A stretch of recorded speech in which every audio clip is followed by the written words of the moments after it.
மணியக்கா என்னம்மா? சுடிதார் தைக்கணும். சுடிதாரா? தச்சுருவோம்மா. கொஞ்சம் அர்ஜென்ட் 2 சுடிதாரு. 2ஆ? சரி, ஊருக்கு போறோம். அது ஊருக்கு தானே, எத்தனை கொண்டு வந்தாலும் இப்ப இருக்க சூழ்நிலைக்கு தச்சு கொடுத்துருவோமா. அடுத்த ஸ்கூல்ல ஃபீஸ் எல்லாம் கட்ட சொல்லியிருக்காங்க.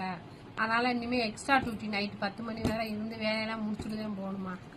வேற என்ன பண்றது? சரி, ஆனா காசு மட்டும் ஊருக்கு போயிட்டு வந்ததுக்கு அப்புறம் வாங்கிட்டேன். ஊருக்கு போயிட்டு வந்து தரியா?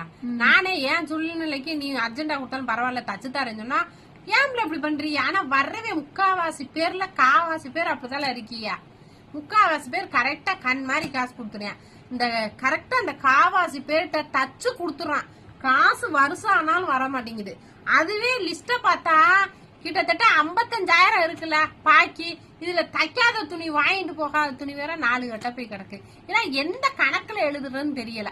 தைக்க முடியாது போல. வேணா அவங்க அம்மாட்ட போய் சொல்லிக்க, வேற கடையில தச்சுக்க. காக்கா தச்சு கொடுங்கக்கா. ஏய், சூழ்நிலை உண்மையிலே சொல்றேன்.